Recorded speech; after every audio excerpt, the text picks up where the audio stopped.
Oh, wow. Look who's here. Uh, been a while, dude. What's up? Beautiful. I What have you think, been doing? Comedy in the basement? yeah, seriously, for a while I was. Then I went out and tried to get COVID and got it. It didn't take me long. Nice. Uh, I think I did it in about 6 months of shows. I got it, and Okay. uh, and now I'm indestructible for about another 6 months till I get it again. Yeah. Was it How, did you get a how, bad case? no, I got Corona Light. I got Omicron. Nice. My How about you? I don't know. I either got it. I was either like the person who brought it to Nevada or I haven't gotten it. Yeah. Not really sure. But I was in New York for 3 weeks riding subways like Ugh. 2 weeks before the lockdown started. um, I flew back to Nevada and I was asymptomatic because Yeah. the whole time I was in New York, I uh, wasn't at home with the kids and the Hold, wife. And so, hold, hold on. Hold on. I got to kill a fly. what Oh, is in the that? pocket. You don't know this thing? It's Shoots called air? it shoots salt. Oh, nice. Yeah, and so fly and look, it's got a laser scope. It's called the Bug Assault. Does it work on kids? Yeah, you know what? I've shot my hand with it and it hurts. Okay, I Like won't use like that. I've shot flower petals and it puts like little tiny holes in the flower petal or Ooh. leaves. So like you could shoot your hand. Yeah, it's not deadly. No, I mean like it takes sometimes 3 shots to kill a fly. Okay. So yes, you can shoot your kids right in the butt with it. We should stock I up on those because pretty soon they're going to implement background checks and then you're screwed. I know. Can you believe it? If that would get to the point where they're like, yeah, you can't even own a an air salt gun. They're like, sorry, dude, you had this like phony. What was it like your phony skydiving club in college? They're like, Oh yeah. you're not allowed to buy a gun. We can't trust you. I look. I'm never against guns. Like I I could care less about people owning guns, and I know like where the real crime occurs and everything like that. But I also do think there's like a line you draw, between like, should you be able to buy grenades? Should you be able to go out and buy like an M50 caliber machine gun that can just like mow down a town full of, I don't know. I think there's like certain restrictions and stuff. It's just like I'm a big cars. fan of We have, common sense. yeah, I am too, but I feel It's like hard to there's find though. there's not a lot of people out there with common sense. No, Like no, exactly. all you have to do is go on Instagram and watch any fails video and you're like, wow, there's a lot of really dumb people in the world. Like Yeah, really dumb. really dumb. It's But unfortunate. I just had a party the other night with my wife. Wait, hold on. I got this fly right in the laser scope. Watch this. Dead. Got him. This fly's been bothering me all day. Um. Anyway, we had a party and it was for my son's third birthday, but my wife made an excuse for adults to get drunk, and Okay. she threw a kegger, like a fraternity themed kegger. People came in togas. Oh, There was like nice. all the little kids were wearing shirts that said "This is my keg stand" shirt, that were like the upside down shirt, So like Cruz's Armin's handstand, third birthday was Animal House, basically. pretty much. And that's what it turned into. And everybody's out, and we had the street closed down, and I'm watching all the little kids in the neighborhood have dirt bikes, Yeah. and they're riding by 1,000 miles an hour all together like a pack. And I saw these two kids that looked too young kind of run away from the house up the hill where they were like out of parental view. And I started running up the hill because I was like, I look in and I see their parents like chugging beers, and I'm like, okay, this has gotten out of control. And all of a sudden, I see the kids turn around. They've got scooters and they come flying down the street, down this hill on scooters. And there's a turn they've got to make. And I'm not there. Like, I'm not there to save them. I'm just going to watch the train crash. Yeah. And I'm just like, what is about to happen. And I watch these kids Tokyo drift around the corner. Like both their scooters slid out sideways. And Damn. and they made the turn. They've And probably I done was it like 50 times already. and I was like, I got to stop helicoptering. Like these kids are fine. No kid Yeah. died. No kid got hurt. I got to stop like worrying because like we did all this shit when we were young and kids Yeah. will be kids. I did a lot of really stupid stuff that none of my friends would have ever done. I mean, like they have sense. It's not like I went and did something stupid and then every single person lined up and did the same stupid thing. Like I think at a very young age we start to figure out our boundaries and our limits, and everybody's are different, just like adults really, you know. Yeah, I think you're right. Like you see, there was a we were at a Well, party the night. We were at some a kids party you the really got to watch. yeah. You know those kids. We have a kid in the neighborhood who we all talk about. Like he's like my daughter's age, and we're like, I will never let my daughter get in a car with him. Yeah. There's they're 7 right now, and I'm like 9 years from now, when she's like, Dad, I'm going. No, you're not going with him ever. Yeah, call But an Uber. but but so we were at a party the night before, and our buddy had this giant inflatable slide that was like a water slide that ended up in like a pool in the bottom. And you could see the kids at that age, some of them were like, yeah, I'll do it. And a lot of them were like, I'm not doing that. And then there was Hunter McIntyre, who climbed up with all the little kids and would jump out into the slide Oh and yeah. come down like 1,000 miles an hour. And so I go up. Hunter's like, you got to do it. So I go up, and he goes, jump. It's so much fun. If you jump out, you get so much more speed. So I do it. And sure enough, at the bottom, I ram into a wall, and I'm like, okay, I'm going to break an ankle. Ooh. And I just watch Hunter do it like 50 more times.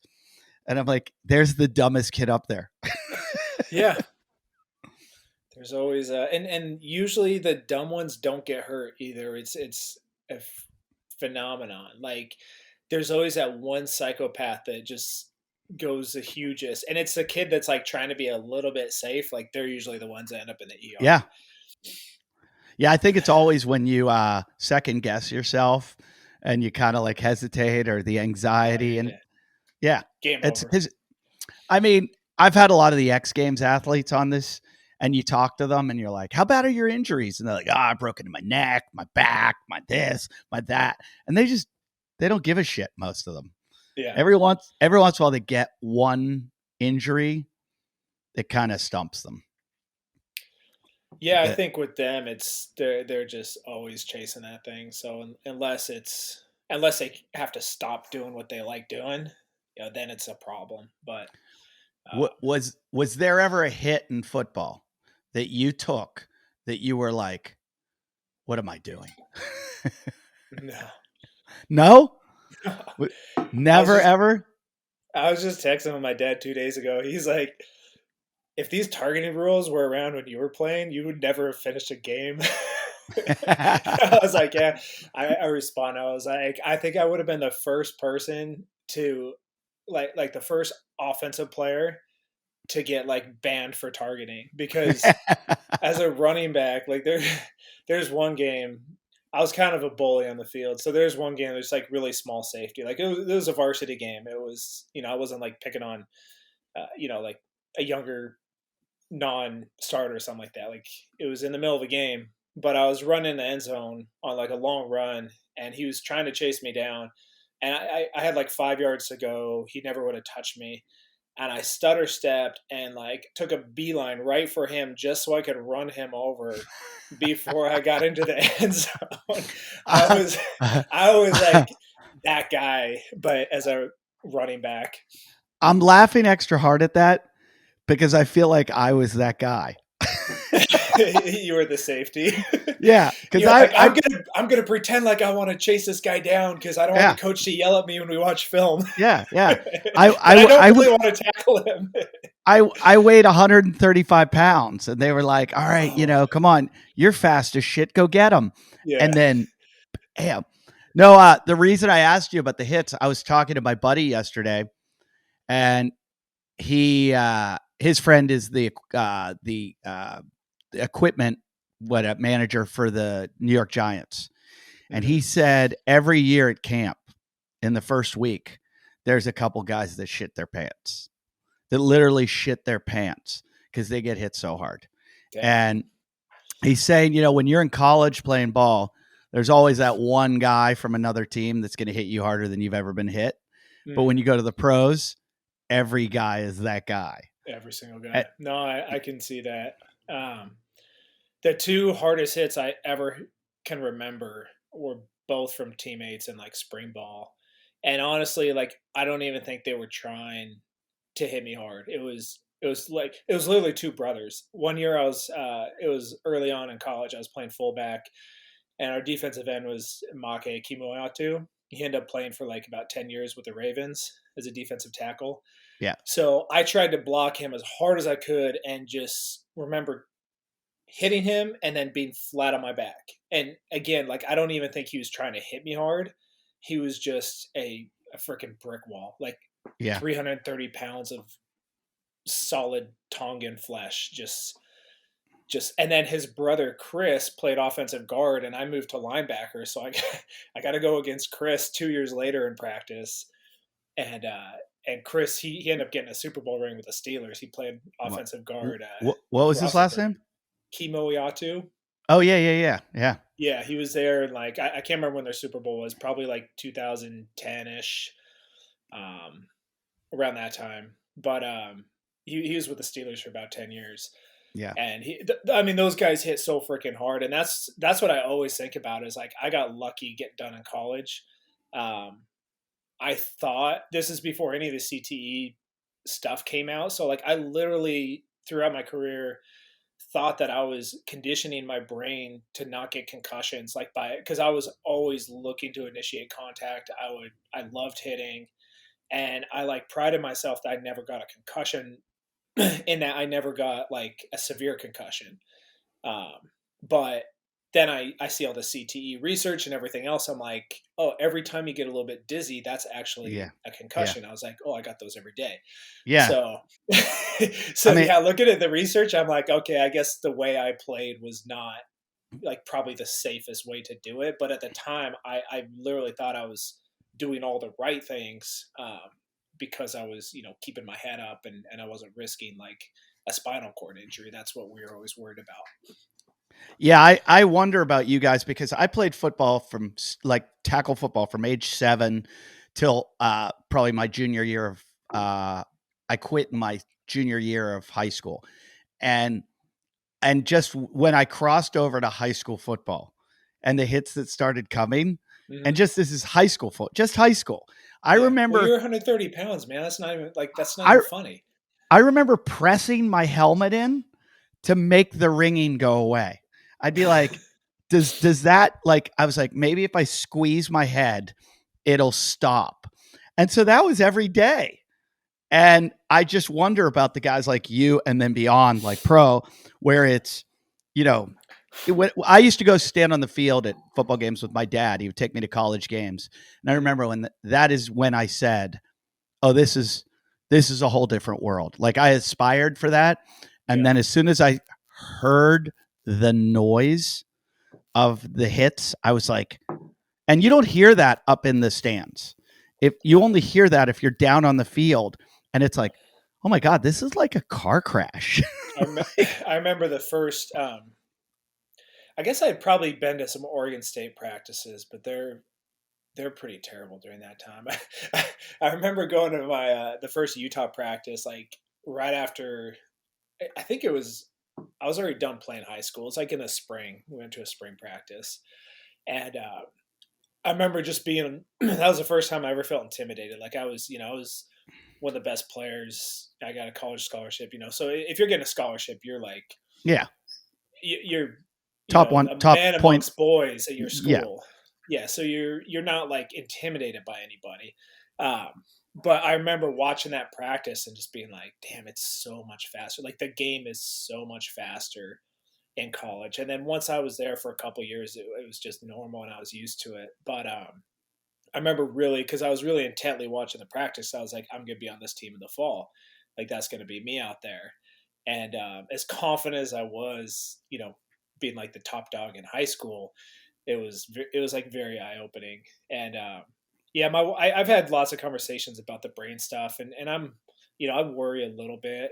Um, I can be super forgetful, but I also, a lot of that is honestly attributed like having young kids. And for Yeah. a while there, I owned 3 CrossFit gyms. It's like, oh, no wonder I can't remember anything. Like I Yeah. just have way too much on my plate.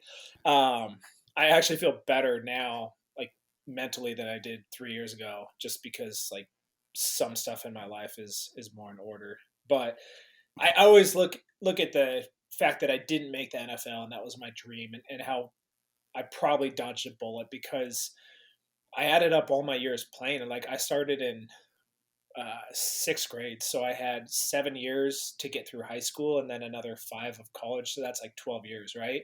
That's a Which is a lot. long time. Some It's a guys lot. play in the NFL for 15 years, and they're Jeez. playing 16 games a season. Like just the amount, the pure volume of hitting, and that's 15 years at the highest level. I never even played at that speed at that level in the NFL. So you got to think every one of those hits in the NFL is a little bit more velocity, a little bit more impact, and they're doing that for 16 games instead of 11 or 12, and just yeah, it's crazy. So um, that there's only so much I could have done playing through college, Have and you have you seen the stupid pillows they're wearing on their heads right now? They have no, these like, oh yeah.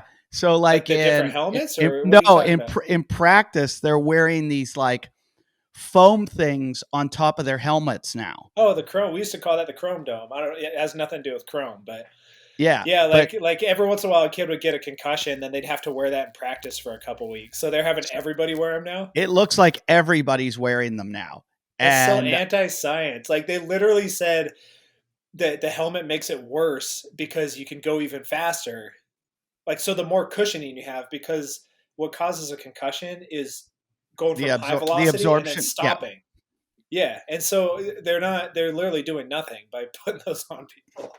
It's I think they're just so scared of all the lawsuits that they're Yeah, just trying to do every single thing they can. But that says to me that the science is there saying CTE's super real and it exists. And the weird yeah. thing is that they can only find it like after you're dead. Like they can only scan your brain and or when they not lobotomize it, but when they do a biopsy or whatever after you die. Um, Junior I, Seau was probably the most famous case, and he played for like 15 years, middle linebacker for the Chargers, and he was so good. very aggressive and so strong and so fast. He probably had it. I don't know what his lifestyle was like. I actually read a news article this morning, just basically listing all these guys who have died young, either while still playing in the NFL or like in their mid 30s.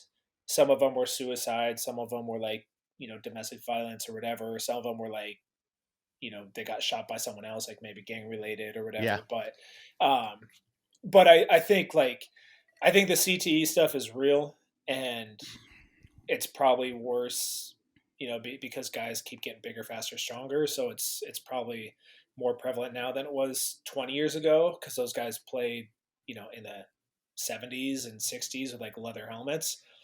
But I also think a lot of it's probably attributable lifestyle. Like a lot of the worst cases you hear, they're also like there's also like a whole bunch of NFL guys aren't known for being like just chill. These are Right, right, like right. the upper echelon of the most manly, like highest Yeah. testosterone, most risk taking Alpha alpha male. males you can find. Like there's a lot of drug use associated with it. There's a lot of alcohol use. There's just a whole lot of other things.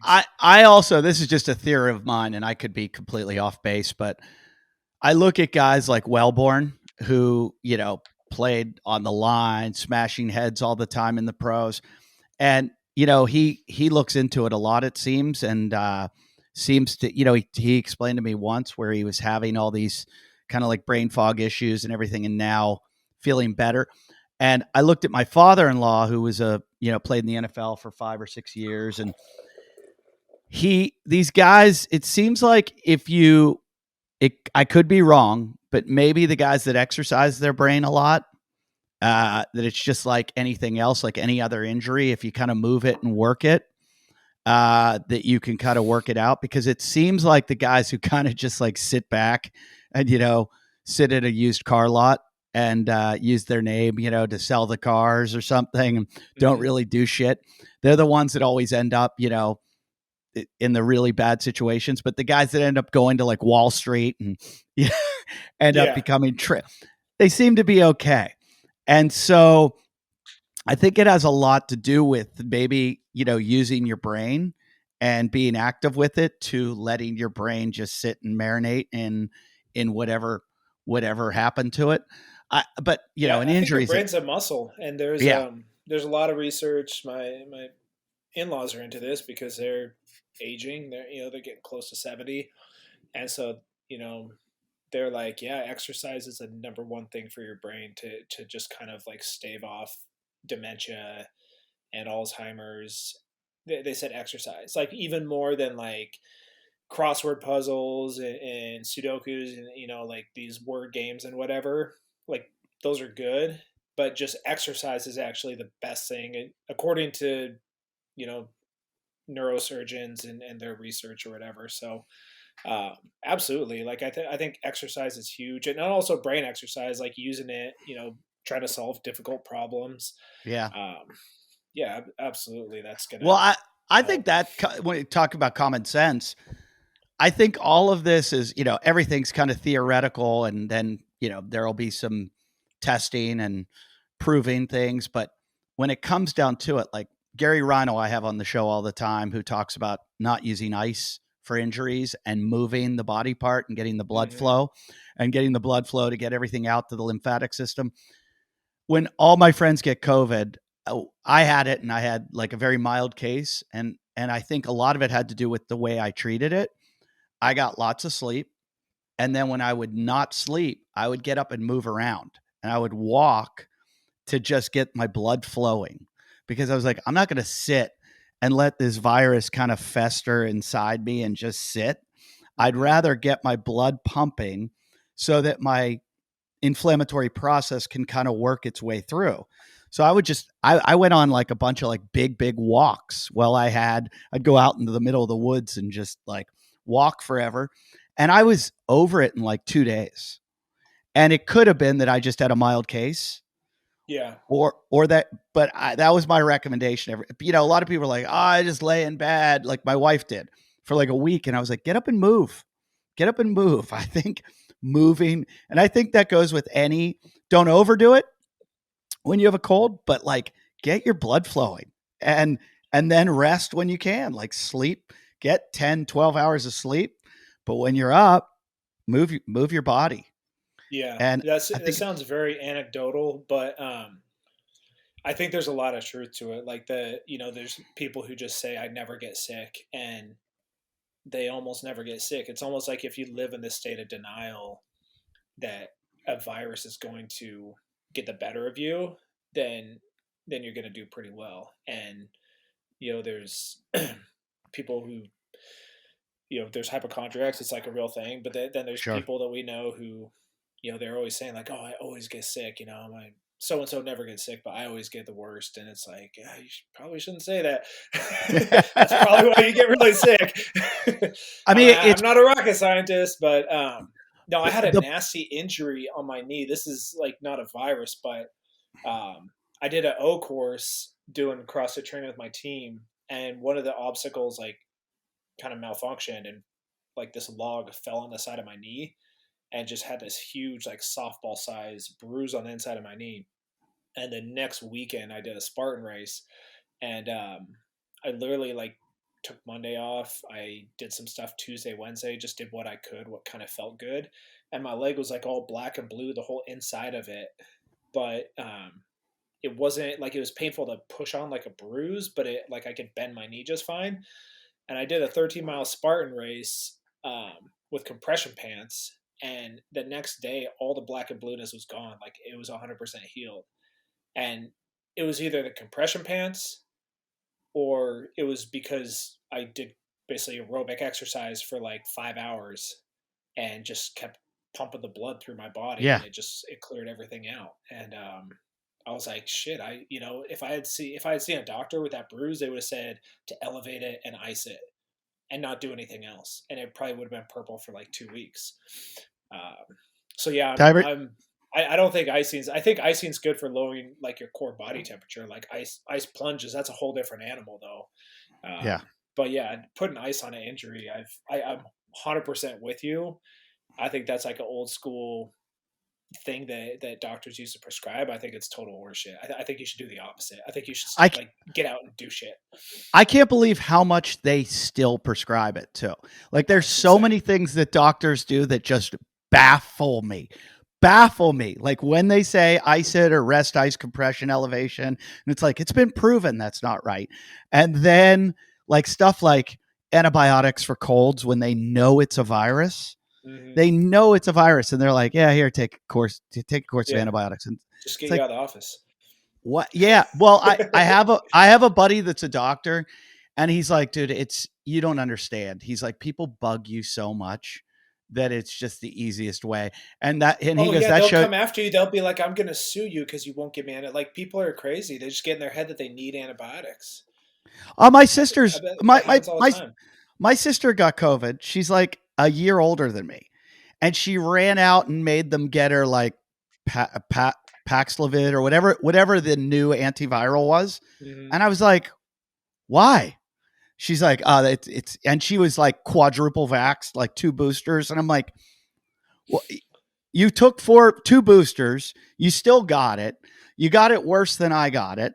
And then you took an antiviral, and you think those medicines are going to like, I'm not saying I don't believe in the vaccine. I think it does lower, but like, why why are you so quick to run to like a medicine that Should have took some horse dewormer. She would have been fine.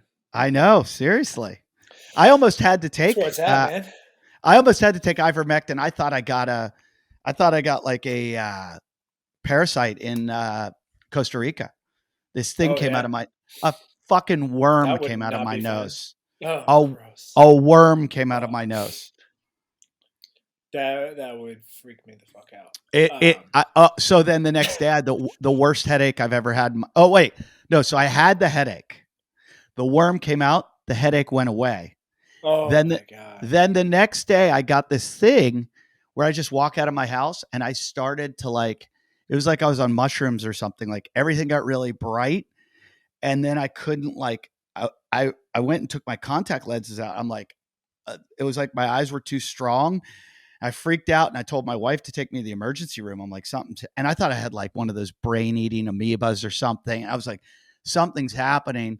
So on the way to the emergency room, I go, stop, stop. My eye doctor's right there. And he's like a buddy of mine. I go in there. So he tested my eyes right away.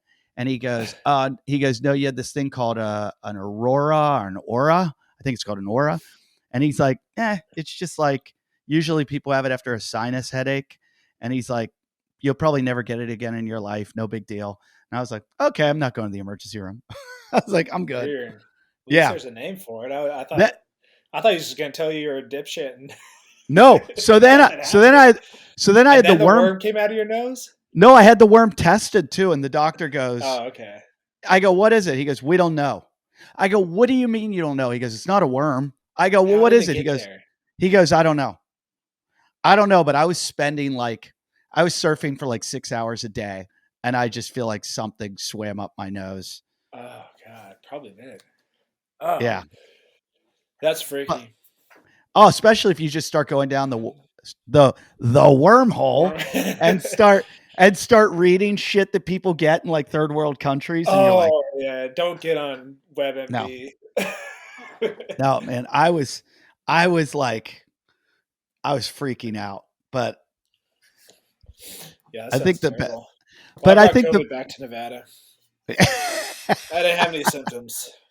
did any of your family get it then? Oh yeah, my this is before you could even get a test for it. So unfortunately, no one got tested. So I can't say like definitively, but my wife's parents both had like the loss of taste, Oh, they the got it. nagging cough, like Yeah. super super bad cold.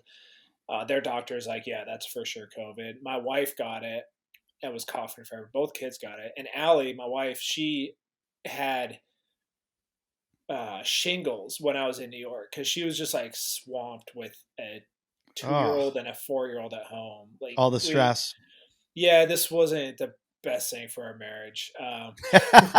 It didn't cause any big issues, but it was like I was like, oh man, I'll never do that again. It was kind of a work opportunity that didn't pan out, so that made it even worse. But so it's basically got like hanging out in New York by myself for 3 weeks, without the kids, without the stress. So I was sleeping great, and that's why I think I got it and was asymptomatic.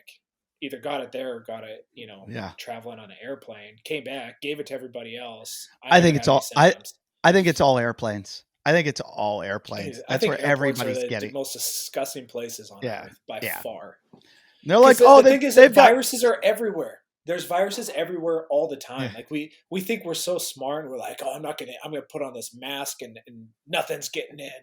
But we're dealing with viruses all the time. The problem with airports is you're all of a sudden dealing with a like broad variety of viruses that your body Yeah. has never seen before. That's what it comes down to. Yeah. Yeah. I think the airports are where it my buddy who's a doctor said that.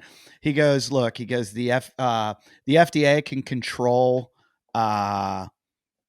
what was it that they can shut down, but they can't shut down the because the FAA controls the airports, so they can't shut them down." And they said, or they would have, because that was like that's where all the transmissions go. And they're like, "Oh, we got HEPA filters on the planes and blah blah blah." It's like, no, you're right next to a million. There's no way you're all breathing the same air in this cylindrical tube. Dude, you don't have HEPA filters on the jetway. That's where No, that's where you're the closest to everybody else, and you yeah, get jam packed in there. that's where I got it. I was on a plane going from Atlanta to Arizona, and I got to Arizona. I did my gig. As soon as I got off stage, I was like, Oh yeah, yeah, Arizona's got one of the top death rates. I think yeah, it was it's insane." But probably it's because all the I don't know why there seems to be a lot of obesity there and a lot of old people too. old So people, there's tons of old people. yeah, But but I had something else to tell you that I couldn't remember right now. That I was like, oh, I got to interrupt you. Um, Fuck, I can't remember that. Oh well, this is my new have secret you done sauce. your big half pipe? I What do you call it a mean? half pipe. The big wave. You're gonna serve some big kahunas. No, I went over and I chickened out, but I didn't chicken out because the waves were too big. It was sloppy, Yeah, dude, and that's not something you want just like it would have to be perfect. yeah And also looking at the water down there, I was like, this is death. This is death. yeah I said from day one that I would probably chicken out. I go, the way it would work out where I would do it is if I started surfing and the swell was building and I kept getting waves and I kept going bigger and bigger and bigger and bigger, hmm because then I would build up like a tolerance and probably an affinity for it, because that's how I am. Like when we get a big swell, in the beginning of a big swell, I freak out and I'm like panicky. And by the end of it, I'm like, I want bigger waves. And so I think I would have built a tolerance if the swell was like building and I got to keep surfing bigger waves. That's the only way I'd pull it off. But, you know, like knowing my limits, and I'm smart enough, like I always am quick to say, I got kids. Like I can't die doing something yeah stupid. no I I I, that's I can't I can't have my kids being like, and then my asshole dad thought he could, and now and then we didn't have a father. Uh, yeah. so I would not wear a wingsuit. Like I no, might go skydiving, but even that I'm on the fence. Before kids, I was like, sure, I'll go skydiving. Like yeah, sounds fun. Yeah, surfing a big wave, that's an extremely risky thing to do. I think I heard Andy Stump say in the wingsuit community, the like average lifespan is like 6 years or something from when they start. Once you start And doing it, that's yeah. why I would, if you told me I had like a terminal disease like Robin Williams had, I wouldn't hang myself. I would get really into wingsuiting. Yeah, I'd be good like, wave riding. yeah, I'd be like, I'm just gonna go do like the craziest, most fun stuff that I wouldn't do without a death wish. Yeah, And to be honest, probably a much better way to go absolutely. Yeah, than in a absolutely. It's hospital bed. quick. Yeah, it's quick. I'm surprised people can't think more like that. Like when people get terminally ill, there's kind of this like settling down of, and there's probably something to do with that, like the psychology of the brain, but that they don't go, you know what? Let's go out on an adrenaline high rather than in this like massive depression. Uh, let's go try base jumping. Let's go try bungee jumping. Let's try, everything you could ever. I think that's what I would. I I don't know think Tim though. McGraw has a song about this actually. Really? Yeah, called "Live Like You Were Dying." Yeah. I You're not a big country music listener, are you? Not at all. You need to branch out. Yeah, I like a little bit of country, a little bit, Okay, but not much. I don't you like like rap. Tim McGraw. I don't like rap that much. Tim You like McGraw's reggae? Yeah, a little bit. Tim McGraw's not the one that was just in Yellowstone, was he? 1883. Um, Who's the one that's married to Faith Hill? that's Tim McGraw. Yeah, he was awesome. Yeah, He's yeah. have you? He's a football coach on that Friday Night Lights show, or no, Yeah, not yeah, Friday yeah, Night yeah. Lights, but he was in a I don't know, some movie or sitcom or something like that. Have you watched 1883? No, was it good? Holy shit, is it good? It's all about the Oregon Trail and basically how Yellowstone started, like how the family got there. Okay. And I don't want to ruin it for you, but it I've been gets hearing a lot about this. This isn't the one with Kevin Costner though, right? no, Wasn't it's there one with Kevin Costner? Kevin Costner's Yellowstone. This is pre Okay. Yellowstone. It's Okay. like how they get to Yellowstone. Is it a And movie or a series? it's a series. It's only like 10 episodes. It Oh, I ends. can do that. I'm not gonna lie. I don't want to ruin it for you, but I will tell you so you might not do it because it ends really fucking depressing. Like to the point of like because it was such a good show. By the end, Yeah. I was like, why did I watch this? But it I explains hate those. but you see the hardships of like Have you seen Top Gun? not yet. We were going to go tomorrow night. Oh God, you're gonna love it. It's so good. Yeah, you're gonna love it. It's great. Yeah, we gotta talk after you go. Give me a phone call. We gotta talk about it after you see I have a buddy who's a pilot for it. Alaska Air. He put on his flight suit to go. he he was I so love it. excited. He was so excited. He's like, "Oh my god, Top Gun!" And I was like, and I like Top Gun a lot, like a lot. The first one, Yeah. but I didn't realize how much like people are like that changed my life. The first Top Gun. What? There are people like I never played volleyball again and not in jeans. Like it meant. Yeah, I mean, I could see some guys being like, "Yeah, I wasn't gay until I watched Top Gun and that volleyball scene." You know what's funny about that? Val Kilmer, like that, almost turned me gay. That was like, So the rumors are Tom Cruise is gay, but Ally McGraw, I think that's who the co-star was. She's a lesbian, and so it was like, here's this love scene between a gay man and a lesbian woman. Ally McGraw in the new one in Maverick. She's I'm is trying to she in remember. it? Yeah, I don't know her game. I don't know. Are you No, talking about the original? the Oh, original. Kelly McGillis. Kelly McGillis. Well, I don't know why I said Ally McGraw. Kelly McGillis. Yeah, Oh, she okay. was. I'm pretty sure she's a lesbian, and I didn't know and that. and you know, the rumors are that Tom Cruise. Well, you're Uh, closer to Hollywood than me, but I got a buddy who did some acting, and he put it best. He said, "In Hollywood, everybody's a little bit gay." oh, who did I hear it? Ed Norton on Rogan said behind every great actor is a great actress. And he goes, think about it. He goes, it's a bunch of people that dress up, put on makeup, and play make believe. He's like, Yeah, it's the gayest thing in the world. it's And it's crazy. It's almost like you have to be a sociopath because they the best actors and actresses, or just let's call them all actors, but the best ones. Why are they so good? It's really because they're believable, I think.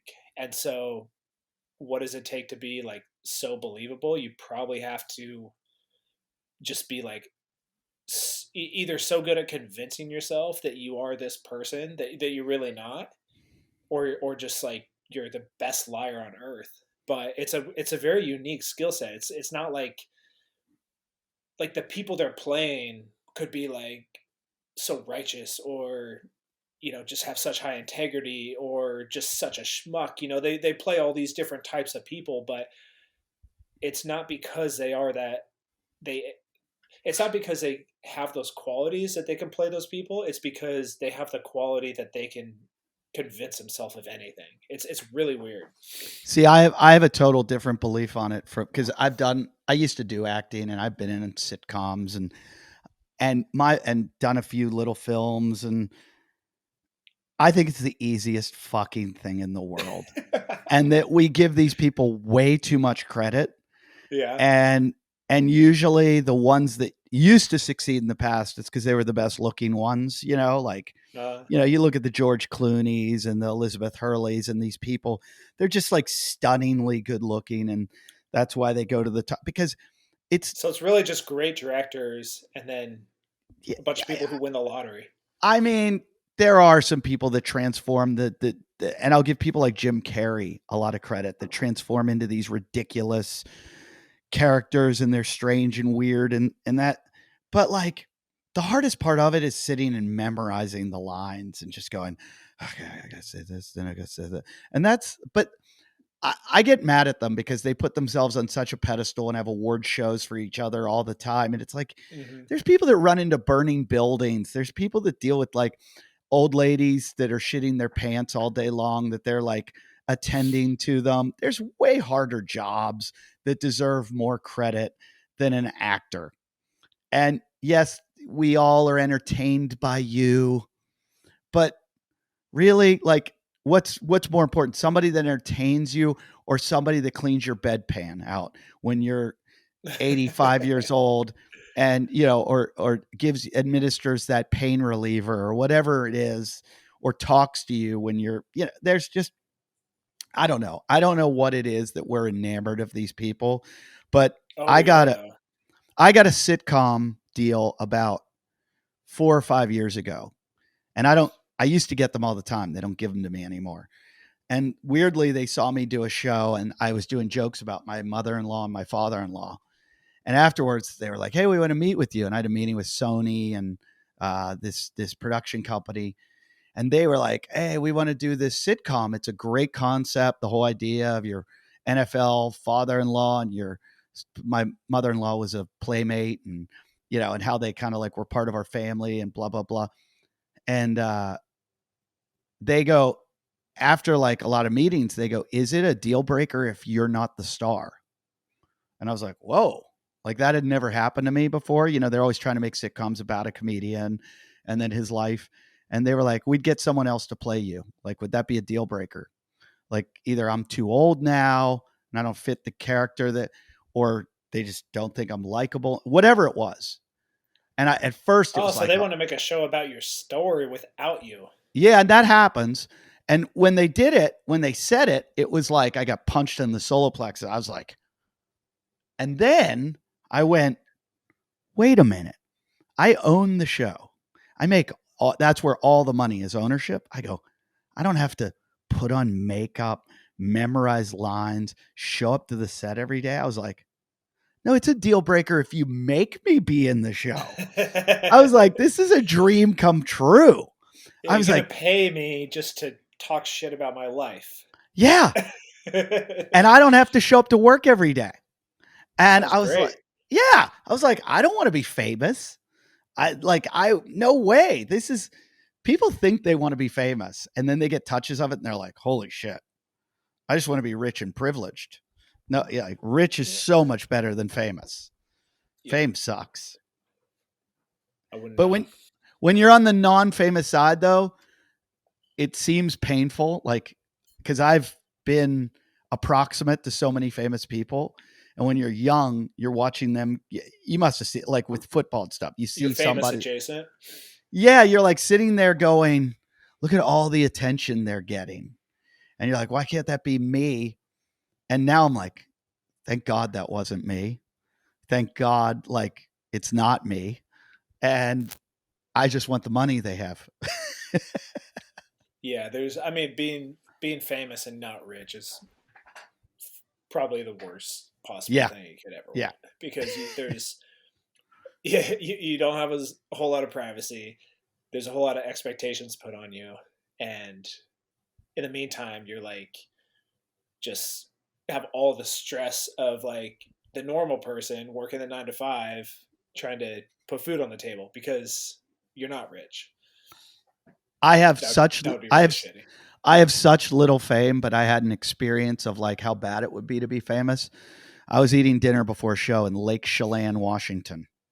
And Oh, that place is great. yeah, it's a fun place. And Yeah. I'm at the restaurant and my show is like an hour away. So we're like an hour till showtime. So I'm trying to get my food. And the waiter goes, "What do you want?" I go, "I'm going to have a steak salad. Can you make sure no blue cheese, please?" And I swear to God, I'll tell you if I was being a dick, I was being nice. And I go, "No blue cheese." And I go like I don't like if it's made with blue cheese and you have to take it off, I don't want it. And he's like, "No, no, no." And I was like, "Okay," because I don't want it even like on the plate. And he's like, "Yeah, no problem." I was like, "Thank you so much." My plate shows up and it's got blue cheese all over it. And I go, "Dude, I asked for no blue cheese." And he's like, "Oh, my bad, my bad." And I swear I think the guy was high. And he goes back and he comes back and there's no blue cheese. And now he's taking the steak off the salad. And I go, "I ordered a steak salad." And he goes, "Yeah." Well, I go, "No, I just wanted the blue cheese taken off, not the steak." And he goes, "Well, you're getting it free now." I go, and I was like, "You know what? Don't worry about it. Like, it's getting close to showtime." I go, "Don't worry about it. I don't want anything. I'm fine. Like, I'll just eat after." And then that night, I go on Twitter and some guy's like, "Yeah, I was in a restaurant and Eddie Ift was berating some waiter for putting blue cheese." And I'm like, and he's like, and then I went, and he goes, and then I went to his show and he's not that fucking funny and blah, blah, blah. And I was so mad because I was like, I was never rude to that guy. Never. And this guy was like, "Oh, yeah, he treated this waiter like shit." And so I just wrote back, I go, uh, I forget what the allergy is, but it's the same thing to penicillin that it is to blue cheese. And I go, I'm allergic to blah, blah, blah. And I would have died. I go, I would have died if I, meanwhile, I don't have it. I just said that to the guy. Yeah. But just imagine when you're in a terrible mood and people come up and, "Hey, blah, blah, blah," and just ask you lots of questions. And But imagine being that dude who is like such a SJW. He's just looking to take shots at anybody online to gain clout. Like I just I can't I'm so perplexed by this movement going on where like I mean it's really Twitter. Like I don't go on Twitter. I've yeah, it's used it. brutal. I got off there like over 2 years ago and I never Yeah, once me was too. like, Me too. I wish I would go do more Twitter. Like it's just I don't miss it at all. extremely toxic. But I've never understood like I get that the call out stuff and that people feel empowered by calling other people out and like they think they're righteous or whatever, but I don't that's like a thing that maybe would be fun for like a week, and then like what are these people's lives like? It just seems like such a rough it just seems like a really rough way to live your life. I would like to see like a documented like follow one of those people for like 24 hours and just see what their life is like, where they're Yeah, just like like, the "Oh, guy who called you out over berating the waiter. Like, yeah, because he's probably does that on a regular basis. Like, he just gets on and rants about and tags people who are famous. Like, he's not going to tag someone that he can't find, but he's like, oh, I found this person, so I'm going to tag him and I'm going to talk about what a degenerate they I are. think we all can get angry. You see something that someone writes or something and you're like, oh, look at this fucking asshole. And you want, like, part of you goes, I want to just, and you're like, no. Like, if I saw them do that in public, would I walk up to them and go, excuse me, I think you're an asshole for doing so? Because you wouldn't ever do that in public, why would you do it in this space? It's the same exact thing. Yeah, You that's know, spot on. That's spot on. That's always my like litmus test. If I'm gonna write something, because we all have those thoughts, right? Is what yeah, you're saying. Like we're all like, oh, I have this person. Like, you know, I'm gonna tell them what's up. But then that's my litmus test. If I would I say that to their face? Like, would I right. say these exact words to Yeah. this person's face if they were in front of me? And if the answer is yes, then I'll say it.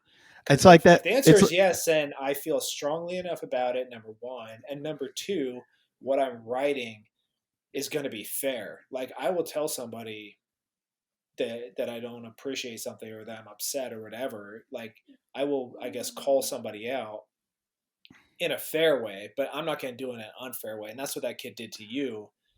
You know, that's the whole thing of this call out stuff is like it's just so unfair. You're basically just characterizing someone, making a whole bunch of assumptions just to, just to sound like. that sign that says "Drive like your kids live here."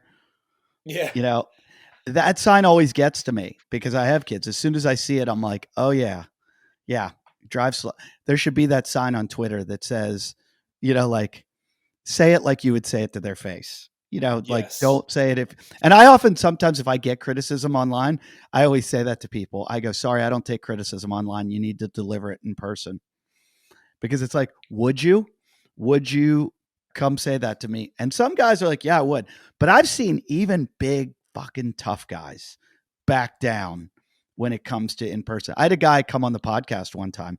He was a guest of a guest, Mm-hmm. and the guy hated me, and he would always talk shit. You probably know the guy too. He would talk shit on me all the time Was online. it me? No. And he would talk shit about me all the time. And I didn't really know who he was. And then he came to the show as a guest of someone. And he like wasn't on the show. He was just sitting there. And then he left the show. Like, they left. And 10 minutes later, he's on Twitter, like, bashing me. And I'm like, oh, you were right there in front of me. You didn't say a word to me to my face. As soon as you left, and he's like a big, strong dude. And I'm like, wow, you're kind of a weak person that you couldn't confront me in person. You do it as soon as you run to your little phone and get on there. And I was like, that's, you're a weak person. You might be strong physically, but Yeah. weak emotionally.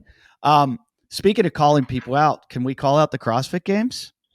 Yeah, it took us a while to get there, Oh huh? well, let's do it. um, I'll tell you why yeah, I'm I upset. already did. Yeah, why don't you Well, start? I don't know how I much do you think follow it these days. I've tried not to because it's so disorganized and so hard to follow.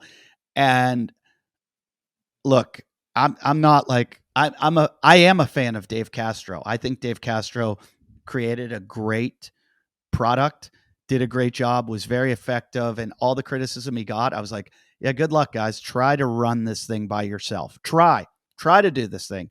Mm-hmm. And there was always, as there is going to be, mistakes and misjudgments and things like that.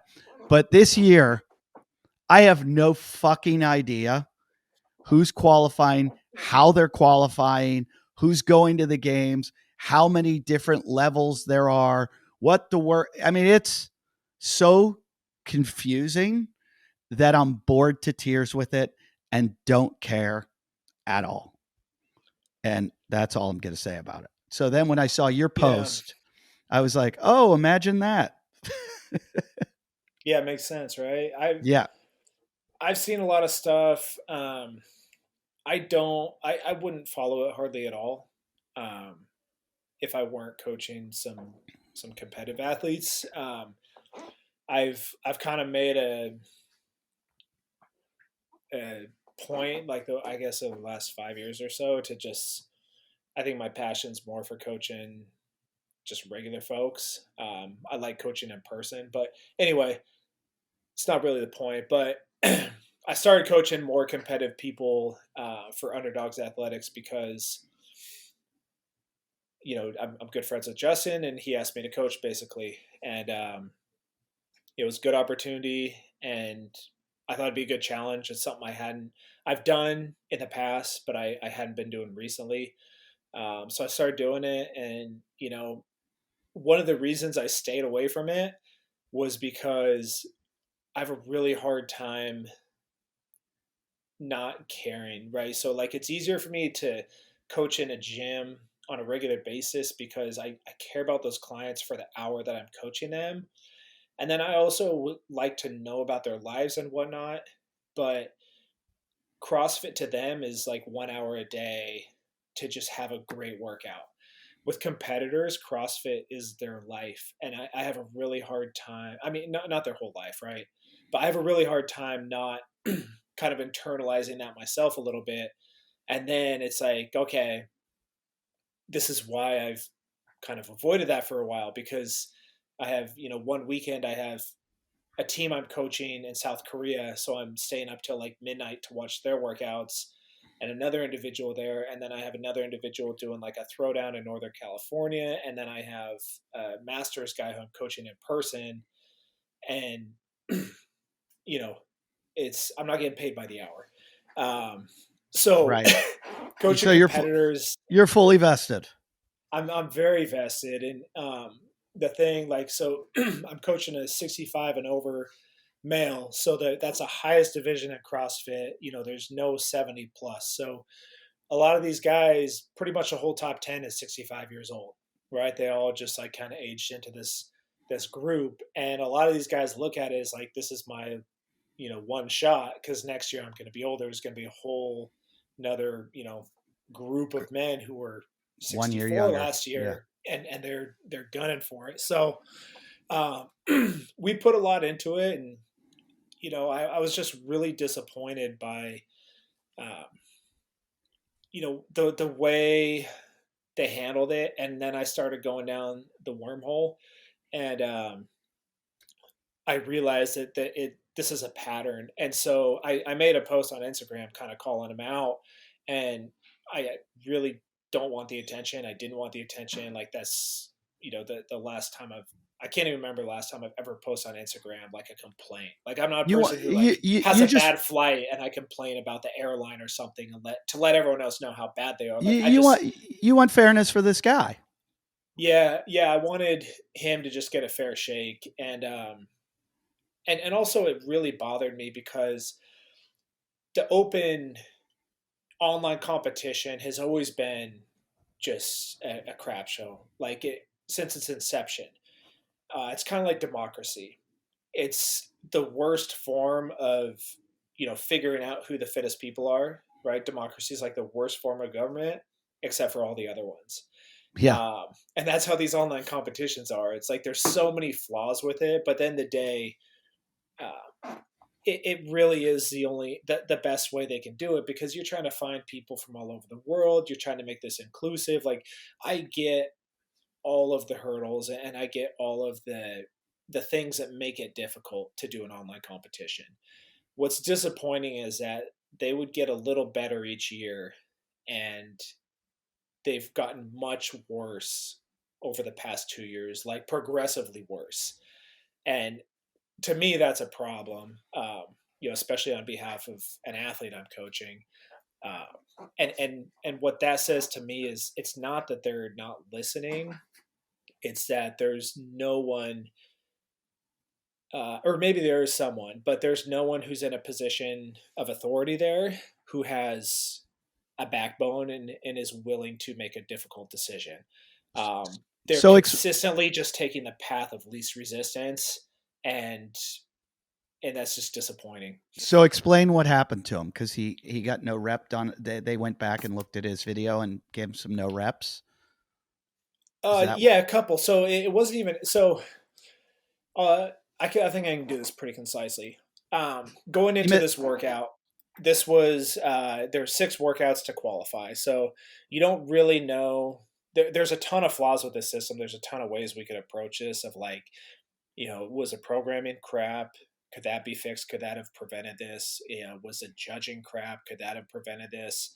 Um, and then also just the timing of it. So the first thing that was wrong with it is they've done this new format where they release workouts on a certain time frame, a certain day, and you have one day to do them, because they've all of a sudden decided that with 6 workouts in one weekend, it's really important the order you do these workouts.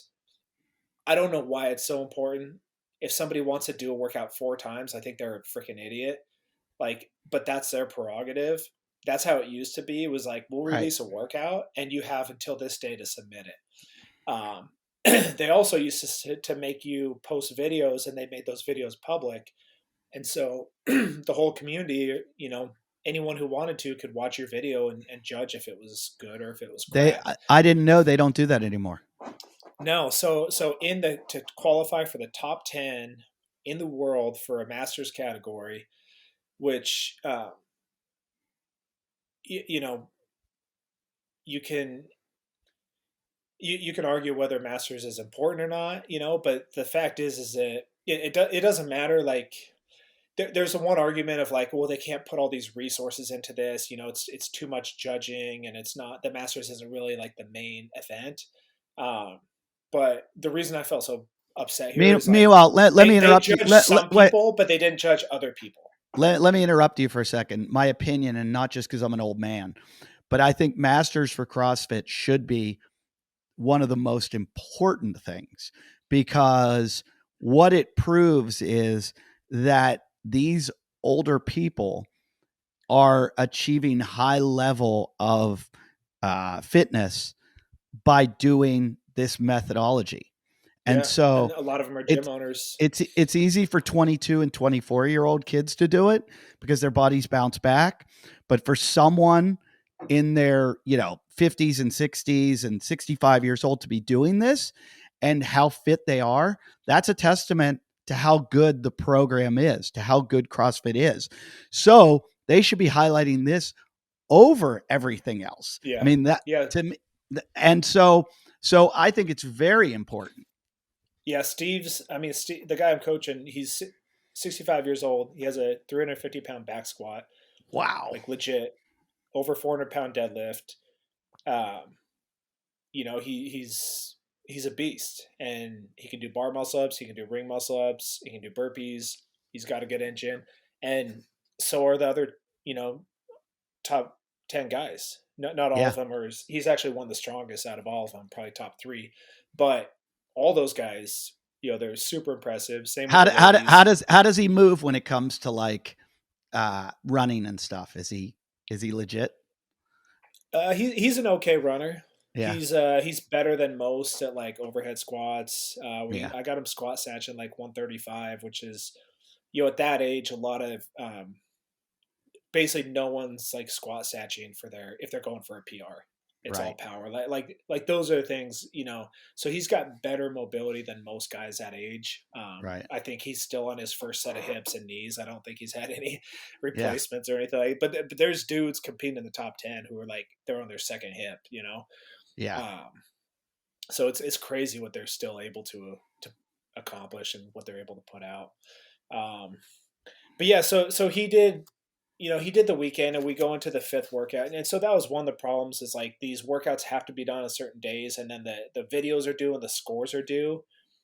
And then you just wait to see if they validate your video or not. Right. So they have this whole criteria that you have to do, that everybody's supposed to follow. But what you used to be able to do is like, some people would submit a video, it would get downvoted, and then they'd redo the workout because they're like, oh crap, I didn't realize I missed that standard or whatever.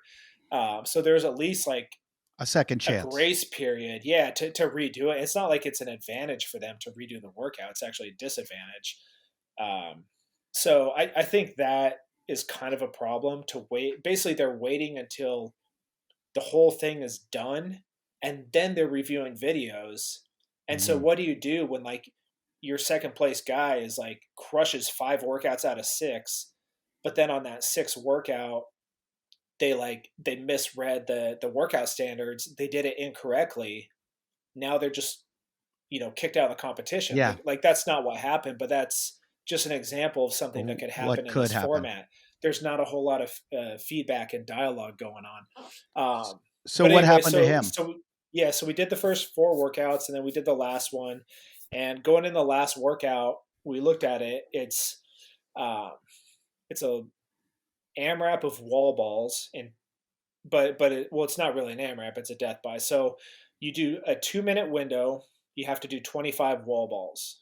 You have to squat down and throw the wall ball to target. And they did, instead of like a normal wall ball, you had to go to 11-foot target and use a 20-pound ball, which historically for that age group, they've always gone to a 9-foot target with a 20-pound ball. Hmm. So this was not even just a 10-foot target, which is, kind of exceeds what they would normally do in a CrossFit program. This was like above and beyond. But it's fair. Everybody has to do it, right? So I'm Sure. not saying this is unfair, but from a programming standpoint, this is someone no one has done. So you have to go into this expecting a lot of these guys are going to really struggle. They're going to be missing the target left and right. They're not going to be comfortable with this. This is not something they've practiced. It's really not something that physically a lot of them can do for a high amount of reps. So you have that aspect of it, and then you have the aspect of you have to do 25 in the first 2 minutes. Now, if you get 25 in 2 minutes, you advance, and then you have to do 30 in the next 2 minutes. And if you achieve that, then you do 35 in the next 2 minutes, and it just keeps going on until you can't meet the criteria. Sounds brutal. Yeah, it's brutal. It's an interesting concept. It's kind of a fun challenge, but when you're talking about online judging, I can't.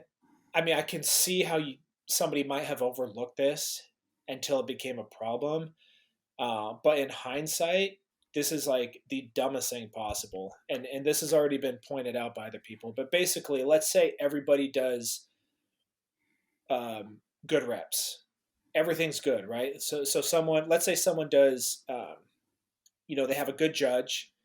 They miss a target 10 times in the first 2 minutes, so they end up doing 35 of these because they missed it 10 times, so they have to do those extra reps. So they've done 35, and then they advance. Now they're starting at 36. Well, let's say the guy next to them, the guy in the next place, misses a target 10 times, but his judge says good every single time. Now he rests. So he does 25. His judge says, yep, that's 25. He stops and he rests, and then he goes on to his 30. So this is basically what happened. There was not everybody made their videos public, so I was able to track down, let me see, 5 videos. And then I have, Steve's workout. So with Steve, I think he got maybe 3 or 4 no reps in the first 2 minutes. So he ended up doing 29 to get a score of 25. And then he advanced. He got another, couple no reps after that. So he ended up with a score of 45. But he probably did over 50. His video was reviewed by CrossFit. They said that 2 of the reps that we gave him didn't count, so they gave him a score of 43. So when he said that news to me, I was like, okay, cool. You got a score of 43. I think that's going to be okay. And that's really good that they're reviewing this workout, because I think a lot of people are going to struggle with this. So they clearly reviewed his video. They adjusted his score because of it. And then actually the next workout was right after. So he did the wall balls, and he did the next workout, which is a 1 rep max clean and jerk. He did 189 pounds. And on his camera, it's blurry when you zoom in, but it's like clear when it's a normal shot. So when we zoomed in on the barbell to show it, this is like minutia, but we zoomed in on the barbell. It's a 45-pound barbell, and most barbells are 20 kilograms. They're 44 pounds. So CrossFit actually took his score for the clean and jerk and took a pound away because they couldn't tell that it was a 45-pound barbell. So not only did they review his score, but they were very meticulous about reviewing it to the point where they took 1 pound off of his max clean and jerk, which didn't affect his placing at all. But it sent the message to me of like, oh, this is like, they're definitely really critiquing this stuff. So that's what happened with him. he finished in 11th place. He was like 30 points out of 10th place, roughly, I think 29. Uh, and then the 10th place guy did really well in that wall ball workout. I think he took like third or fourth on it. So he made up like 45 points on Steve. So basically, like my dude who finished in 11th lost 40 points on this wall ball workout, and he missed 10th place by 30 points. So basically, he missed going the CrossFit Games, which to him as a 65-year-old was a pretty big deal. It's something he's put a lot of time and energy into. Which I have no doubt that everybody else in that top 20 did the same thing. I wouldn't argue like, oh, he worked so hard, he deserves it. I think he deserves it because he is fitter than this other dude. So anyway, I found five other videos. Oh, okay, go on. Go ahead. What questions do you have? Well, I was going to say, so he's a couple points. He wasn't just a couple points out of 10th place, was he? He was 29 points out of 10th place. But he didn't get 29 no rep. No, he lost 29 points overall over all the workouts. Oh, okay. But he lost 40 points on that one on the wall ball. Oh, he lost 40 points. Okay, I gotcha. Yeah. Because so that other dude finished like fourth on the wall balls or third on the wall balls, and Steve finished like 16th.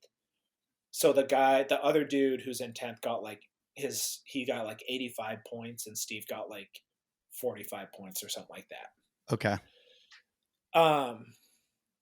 So anyway, that's he did everything he could that was within his control.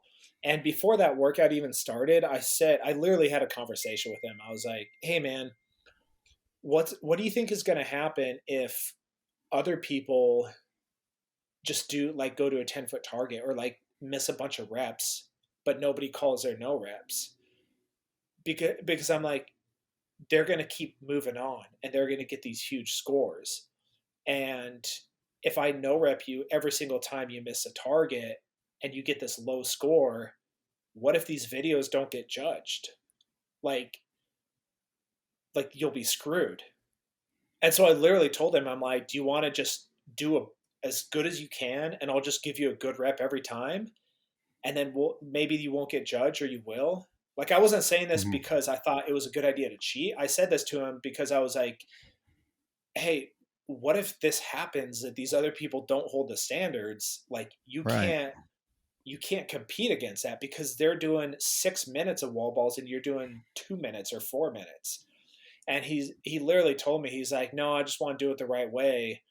And, we'll see what happens. He's like, I don't want to do that. And I didn't want him to do it either, but I wanted to bring it up because I was like, if I don't bring this up, like we could literally lose his spot in this competition because we did something the right way.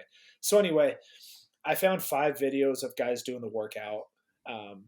Not all the videos are public, obviously, but some of these guys posted publicly, so we were able to track down their videos. Out of the 5 videos I watched, one of them was from a guy in like 20th place. He didn't even make it out of the first 2 minutes. So he couldn't do 25 wall balls in the first 2 minutes.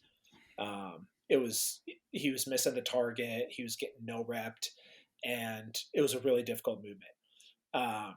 Another guy had a very legit video. All his reps looked good. He squatted below parallel. He hit the target every time. He ended up with a score of 44. So Steve had a score of 43. This other guy was 4th place overall in the Masters, had a score of 44. The first place guy in the Masters has a score of 45. I haven't seen his video, but he has a score of 45. So I'm like, okay, the dude I'm coaching is within 1 to 2 reps of a first place guy and a 4th place guy. And then there's like a 16th place guy who didn't even get more than 25 reps. And then there's 3 other videos. And these 3 other videos I found, these guys are ranked like 2nd, 3rd, and 4th in that workout. They all have scores in the 70s. They all made it past the first 4 minutes, and they were all dog shit.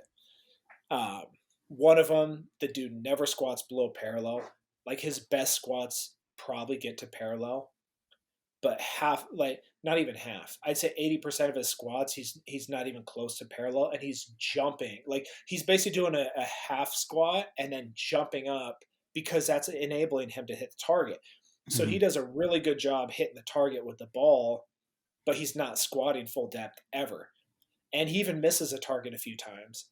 And his judge never no reps him. And also, his score is not adjusted at all. So his original score that he posted is not adjusted. He finishes in 10th place. Um, there's two other videos. The guys miss a target repeatedly. One's worse than the other, but they're both missing the target like very consistently, like probably 5 to 10 times every set, and their judge is never calling it. And it's very evident if you've ever watched a CrossFit workout with wall balls. Like sometimes the ball gets above the target, but it doesn't hit the wall at that height. Right, right. So they throw it high and then it hits the wall on the way down. And you can see when the ball hits the wall because it starts spinning or, it changes trajectory. Yeah. So there's like, there's a lot of stuff where you could like split hairs and be like, well, that Sure. looked bad. And the other person's like, well, it looked good. But there's also 5 or 6 reps that are just clearly not even close. And that was the case with all three of these videos that were ranked their scores are ranked very, very high. So when you contacted CrossFit, what did they say? I didn't contact them directly. Right. So they didn't say anything. And it's been brought up by a lot of people. And what's crazy is about this is there was movement on the leaderboard in other divisions, like for the women's 60 to 55 to 60, because I know a guy who coaches one of those women. He said almost all the scores got adjusted. Not every single one, but almost all of them did. There's not a single adjustment. So you're saying your guy was the only one adjusted? The only one that I can tell. None of them in the top 10 were, which is really weird. And I guarantee the reason, well, there's a couple reasons they wouldn't do it, but I think the main reason is they didn't want to ruffle any feathers. Incompetence could be one of the issues. But they ruffled they ruffled feathers with the women. Why wouldn't they? Or the 50 to 55-year-old women? Why wouldn't they ruffle it with the men?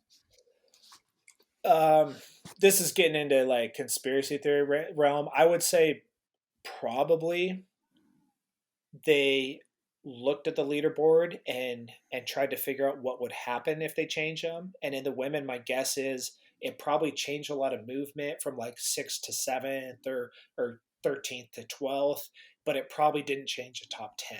Right. So they're like, okay, we can do this. We can adjust these scores because it's not going to affect the outcome. At the end of the day, it's not going to affect the outcome. In my case, the top 9 are all Americans. Number 10 is a Brazilian guy. And let me say this real quick, just in case anyone really wants to read into this. This dude is totally legit. He actually, all 5 of his videos are on YouTube of him doing the workouts.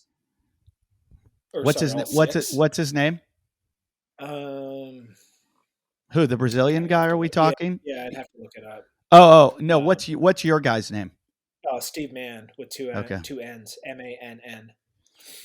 So you're Steve saying man. So you're saying the Brazilian guy's legit, but Osvaldo, yeah, but he's totally legit. But there's his wall other balls suck. Yeah, his wall balls suck, and his judge didn't hold him accountable. And it's not that I don't think he should go or that he's deserving. It's just that I think Steve is deserving and Steve should go. And I think Steve did, I think he got screwed by them not making an adjustment.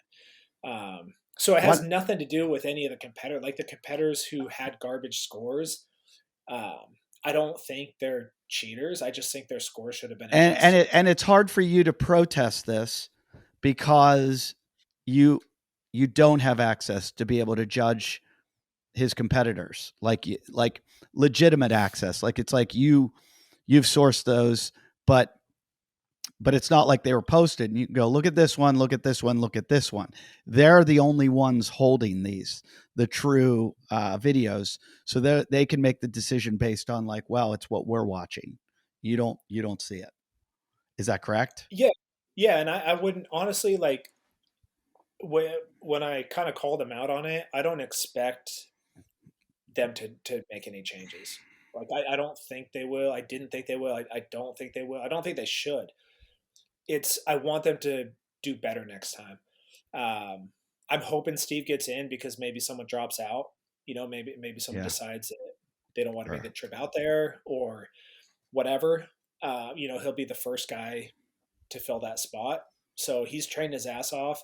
He knows straight up that he could have done more. Like he could have finished fifth overall. If he did better on every single workout, this wouldn't have been a problem. So I don't Is think it's like is he out of CrossFit's Nevada? out to get him. Is he out of Utah or Nevada? No, yeah, he's in Vegas. Okay. Yeah, yeah, he's a local guy, so I coach him. I program for him, and then I've been working with him in person quite a bit lately, just to get him ready for this. But it's not even about like that he didn't get a chance to go. It's just like you guys can't keep screwing up and making this stuff worse and worse because it has huge implications. It needs to be fair, and it could be more fair. It's never going to be perfect. There's always going to be dipshits who are taking banned substances, and then they qualify and they get to the games and they podium, And then they and get caught. and then they get tested afterward. Like that's happened in the Masters more than any other Oh, age group. It, I'm it rarely happens in the Open stuff, but it happens in teams and Masters more than anything. So it's never going to be totally fair, but it's either incompetence or it's straight up like I think they straight up looked at the leaderboard and they realized, wow, we really screwed up. We never should have programmed that death by workout.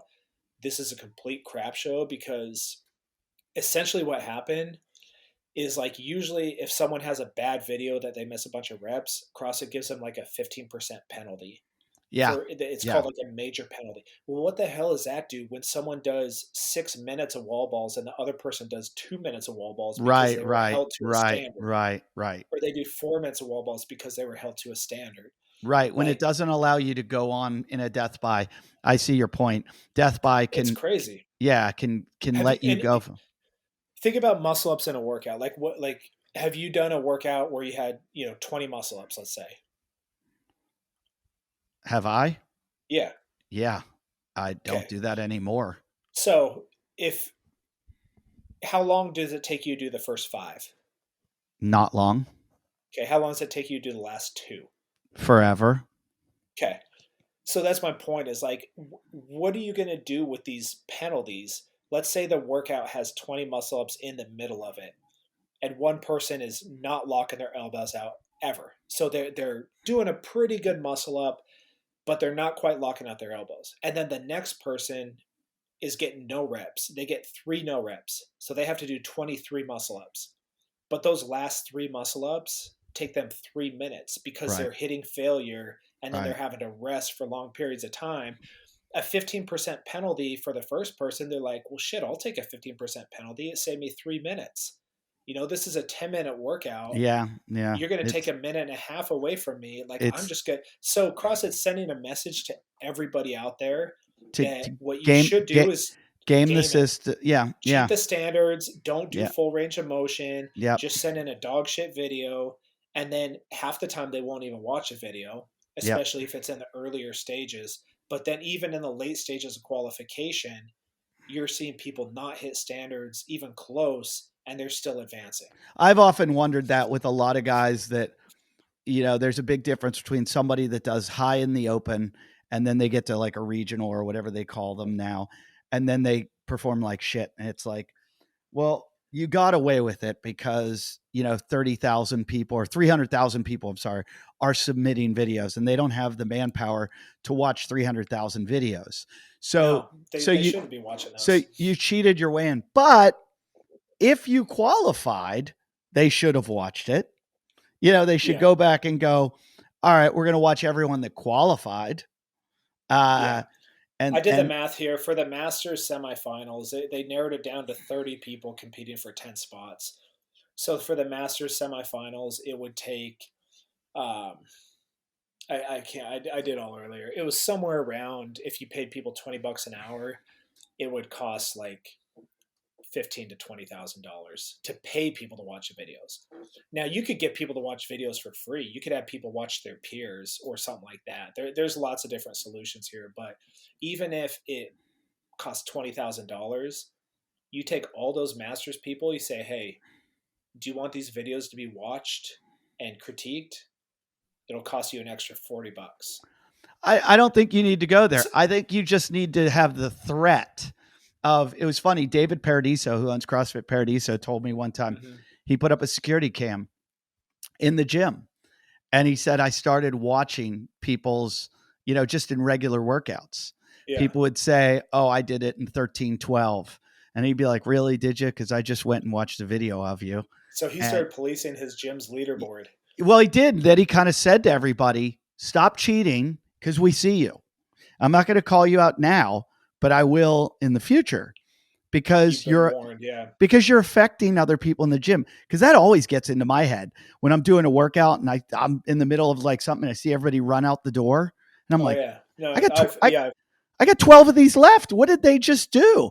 Yeah. And so I start either doing bad reps or because I just start to feel bad about myself and I do bad reps or whatever it is, or I push too hard. Contagious. Yeah, cheating can be contagious if it's left unchecked. And it can hurt you because then I'm starting to go, I'm not using proper form or I'm doing and I'm just like, when it starts to get outrageous, when you start to go, there must be something wrong with me that these guys are in such.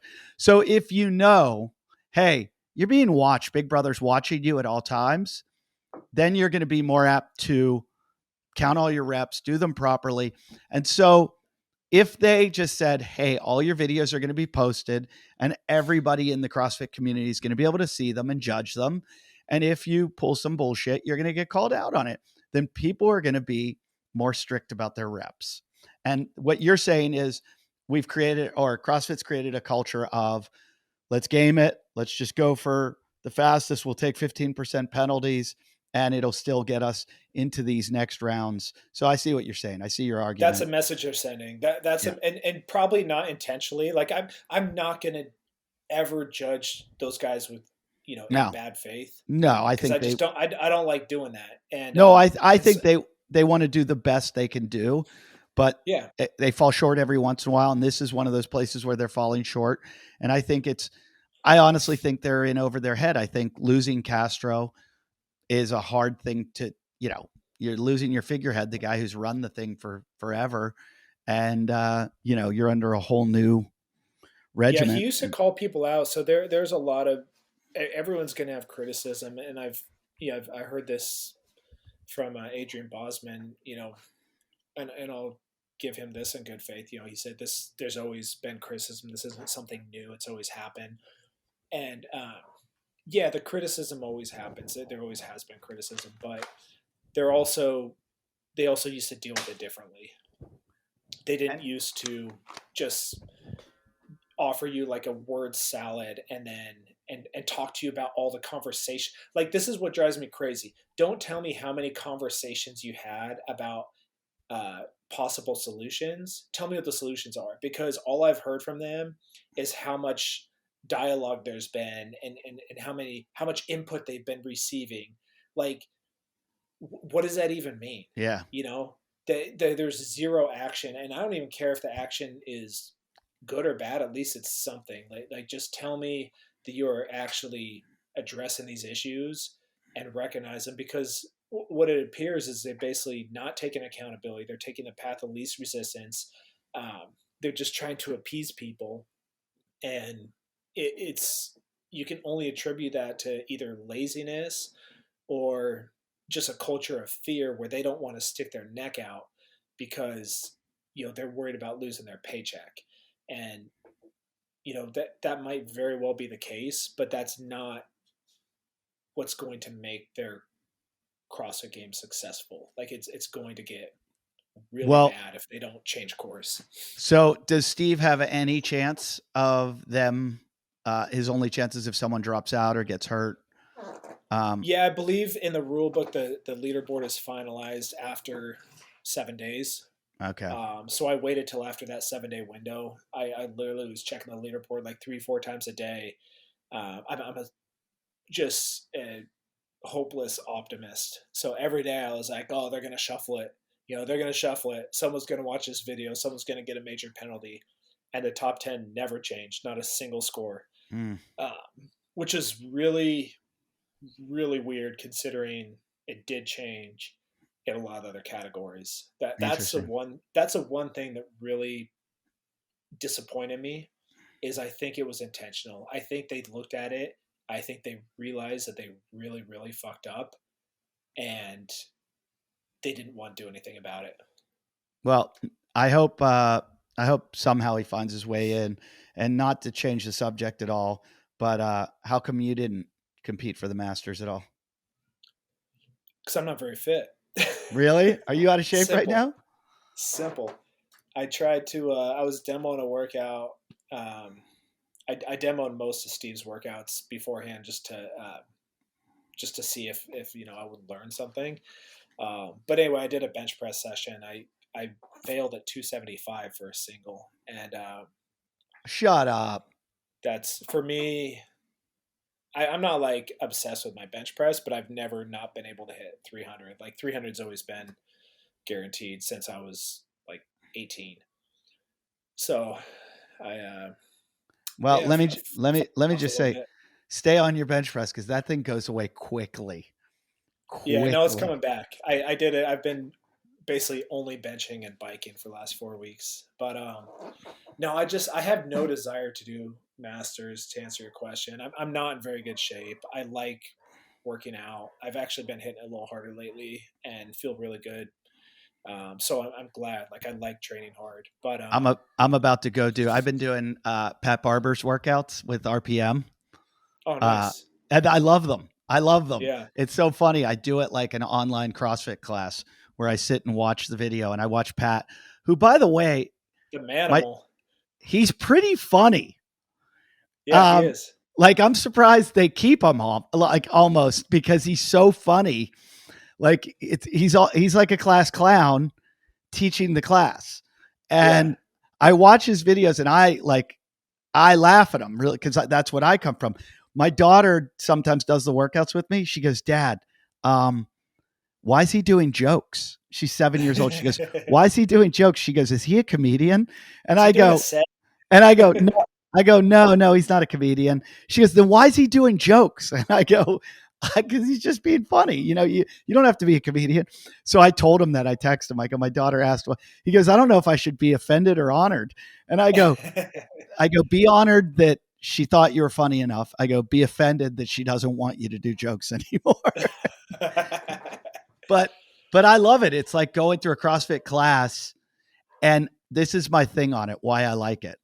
Uh, I won't pay attention a lot of times in class because I'm just like, come on, let's get this going. And I feel like my ego goes, I know how to do this. But when I'm home alone, I'm like, maybe I could work on this. Like Yeah. maybe I need to listen to everything they're saying and I can do it better. And I don't have to be like, come on, let's get going. Let's get to the workout. Because there's no one to compete against. It's just me in there in my garage.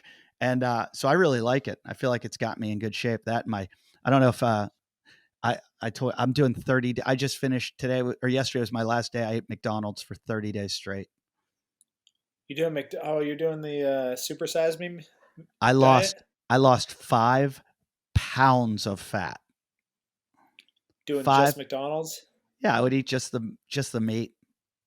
Were you on a calorie restriction or something? No, no, just basically almost keto with a little bit of carbs, like targeted carbs before I'd work out, but just ate like meat and cheese and chicken and Why filet are of you fish. doing this? Is this a research Yeah, project? it was a theory that a couple guys on the show had that you can go to somewhere like McDonald's and eat healthy and not eat healthy, but there's healthier choices, and that it's all about the energy input. Like if you're going to put carbohydrates into your body, you're going to store them and get fat.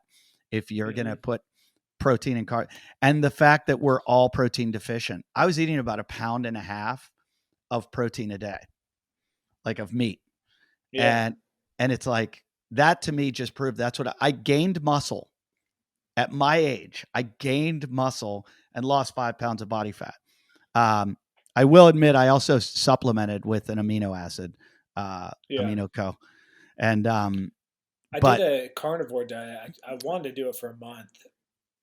I've never been able to follow any diet for more yeah, than like a week. it's hard. So I made it on like pretty strict carnivore for 2 weeks, and then for the rest of the month it was like more Keto. keto. Yeah, I'll wasn't t- wasn't perfect, but in 2 weeks of just carnivore, I lost like 7 pounds and got stronger. It was Yeah, yeah. I kept saying to everybody, I'm like, I have incredible energy. I feel great. I feel sharper. I was like, this is, and they're like, and you're eating McDonald's, and I'm like, yeah. yeah. I sucked at cardio though. I don't know how your cardio was. Didn't do any big cardio. Yeah, my cardio because I like to do like long stationary bike ride, like on the Aerodyna stuff. I like to just crush intervals on there, and that's what I had a hard time with. Is like anything over 15 minutes, I would just really start to tank. So I will tell you that I didn't do many workouts over anything over 20, except yesterday my daughter and I went on an 8 mile hike up in the mountains where you and I went.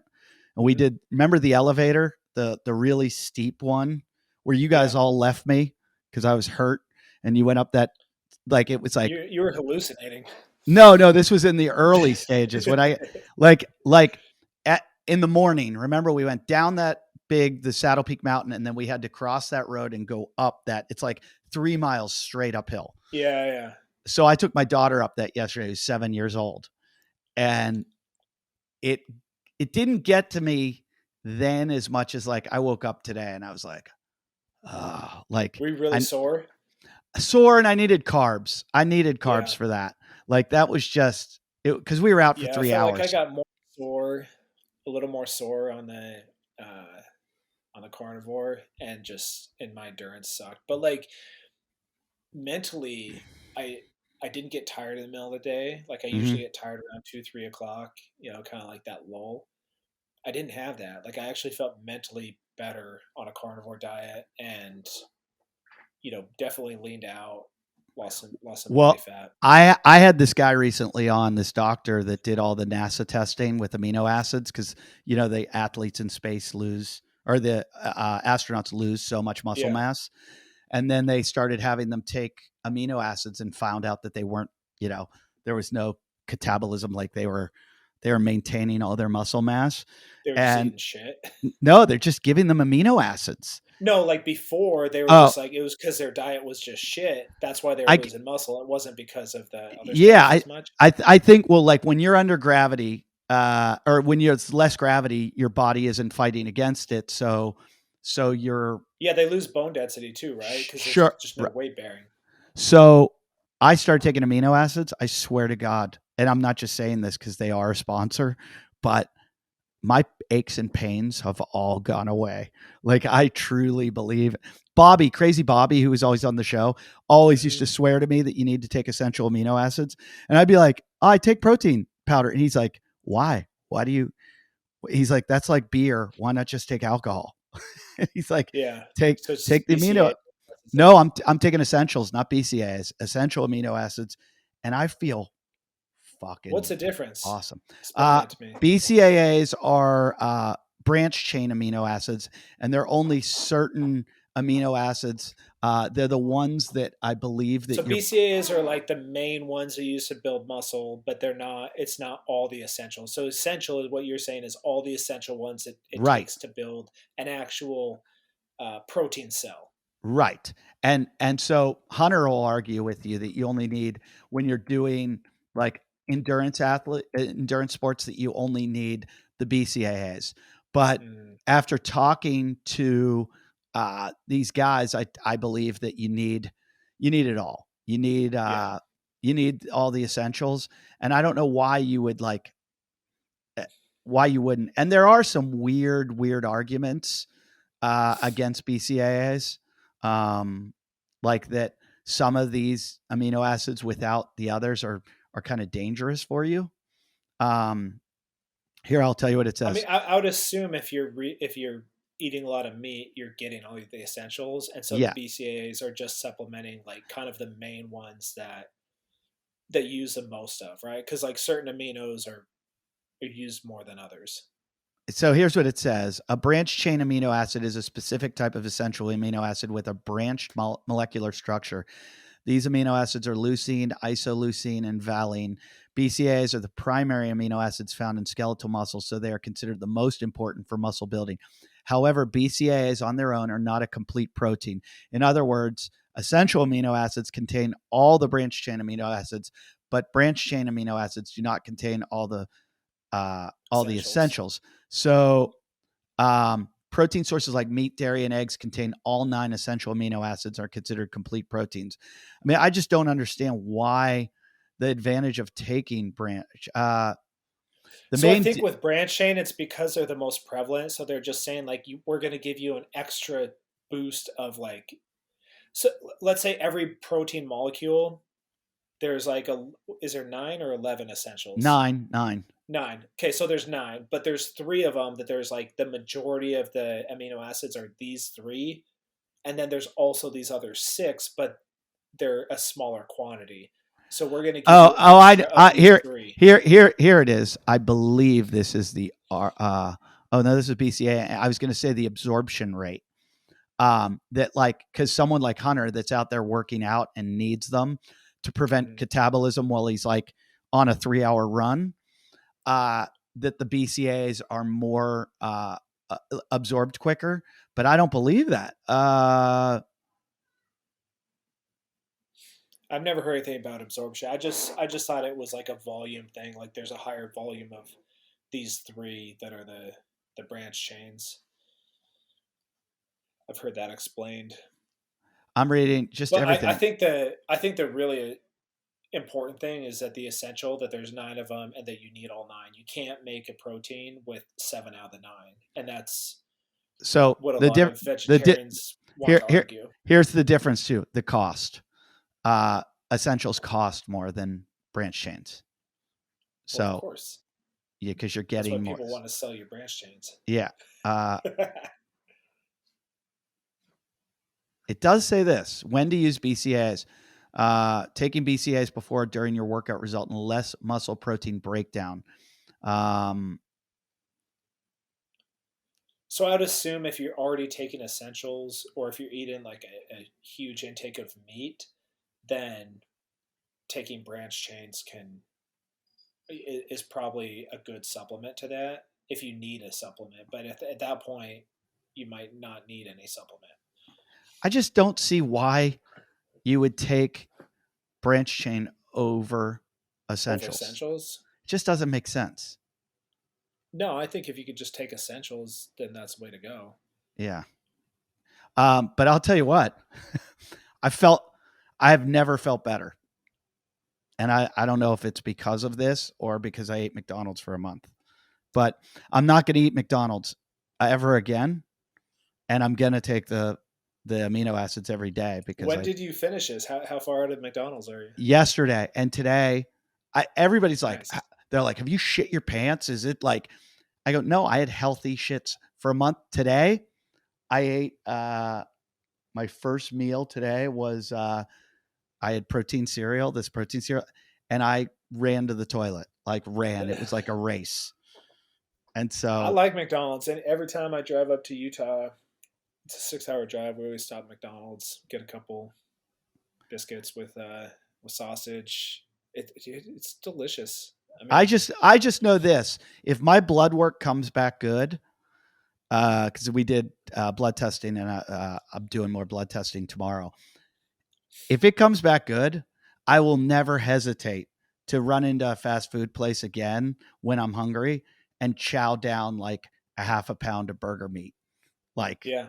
never The hesitate. biggest problem with McDonald's is the supersized Coca Cola. It's Yeah, like yeah, it's not, and then there's not a whole lot of meat going on either. I mean, on a lot of stuff, like you have a McGriddle, you got a yeah, couple little piece of bacon and yeah. It's so small. just a ton of sugar. So that's the biggest problem is just mostly sugar. Yeah, But I would it's the do same as everything else. my big thing was double quarter pounders, and I would just like pull. I'd go double quarter pounder plain with cheese, Yeah. and just pull those two pieces off and just eat them. So you're like you're getting a So you're basically eating like In half a and Out pound of double ground. doubles. Yeah, Yeah. You're getting half a pound of meat in a serving. So I think it's just that we're all under proteined, and we're Yeah. all, and it's an indictment on sugar. That's what my Yeah. takeaway is. It's just a total indictment on sugar, uh, but Have I'll you heard talk of about. the dude that did the Twinkie diet? No, what happened? That was one of those extreme ones. All his health markers improved, but it was because of calorie restriction. Yeah, of course.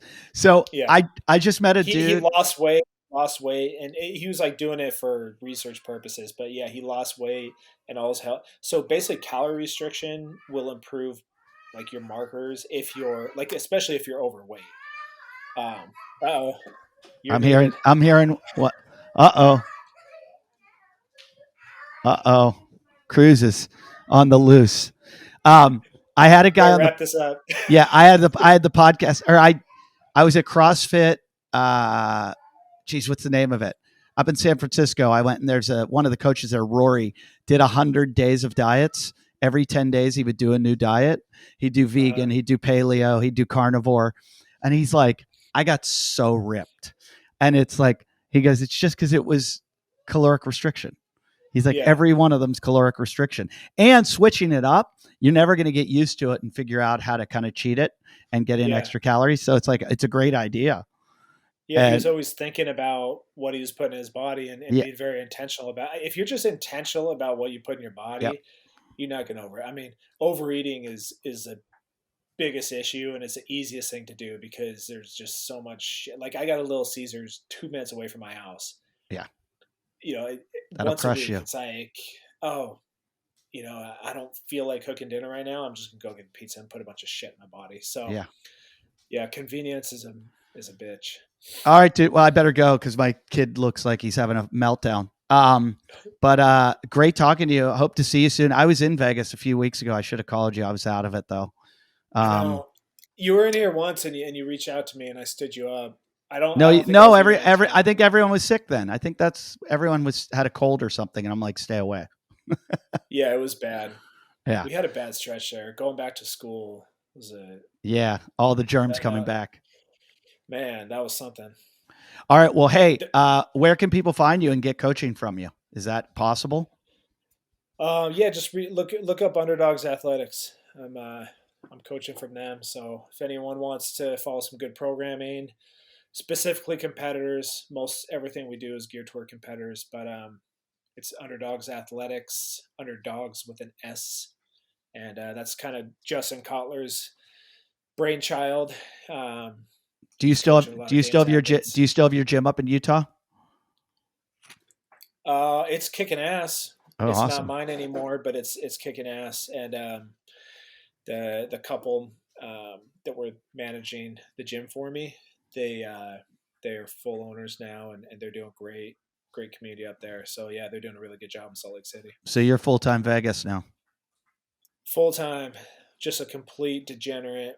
I gamble every night, drunk by noon every day. I usually wake up at like 10 a.m., maybe 11. All right. Full Vegas. Yeah. Well, No, I'm we just got to kidding. come. I'll come visit you soon. I'll probably be there in August, right in the middle of the heat. Okay. Oh, Um, nice. Yeah, it's a yeah. great time of year. Oh yeah, perfect. Thanks Very for doing the nice. show. I appreciate it, and hopefully, hopefully Steve still makes it into the games. Hey, thank you. It was good talking to you, Eddie. All right. Appreciate you. I'll see you, buddy.